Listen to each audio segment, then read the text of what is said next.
A ceremony has been held at the former Auschwitz death camp to mark International Holocaust Remembrance Day.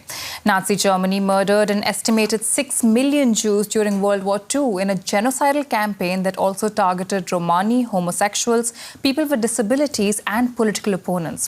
Auschwitz in occupied Poland was the centerpiece of the Holocaust. But some people survived and were able to take part in today's commemorations 79 years later. Survivors laying candles and flowers by what is known as the death wall. Thousands of prisoners were executed here by Nazi firing squads. More than 1 million were murdered at the camp before it was liberated by Soviet troops in 1945.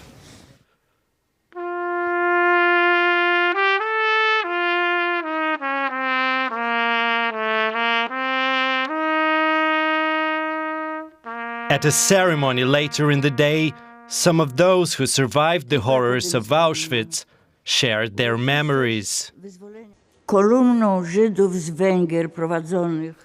We met a column of Hungarian Jews who were being led to death in the gas chamber. There was a man and woman holding a baby. And the man asked me, how much further do we need to go to reach this Jewish colony? Because we need to feed our baby.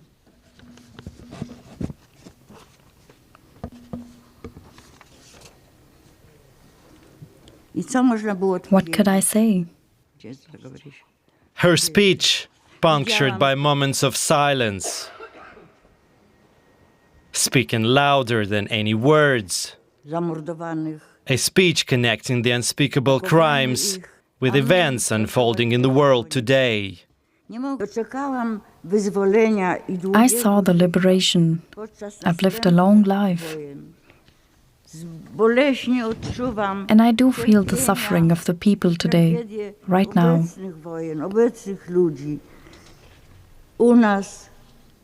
There is this barbaric invasion of Ukraine by Russia.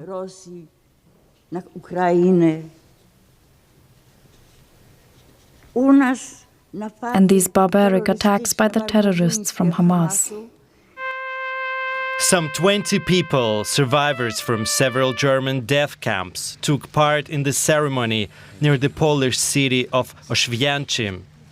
There have been similar events across Europe, with participants remembering the victims of the Holocaust. Next year, the event will be marked for the 80th time.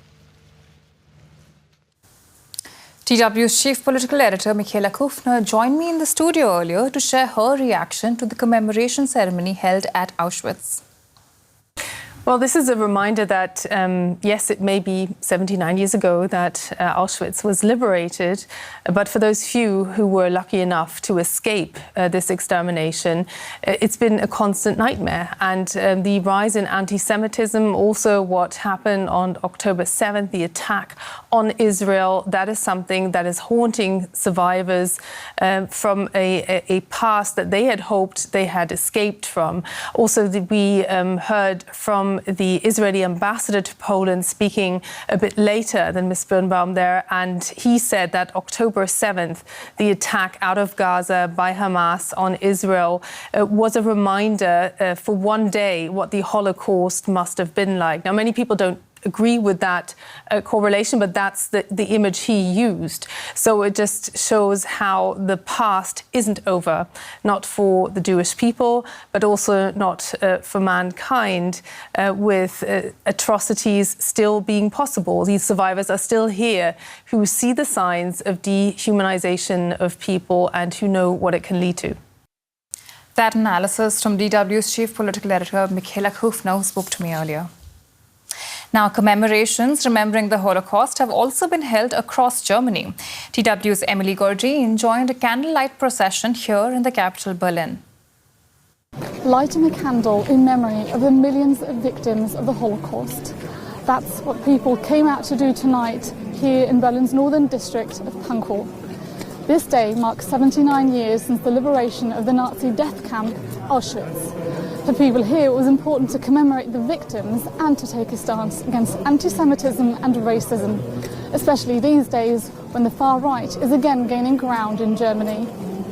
Now, German Chancellor Olaf Scholz has called on people in Germany to stand up against racism and anti-Semitism. He said the principles of tolerance and humanity are the cornerstones of the country's democracy.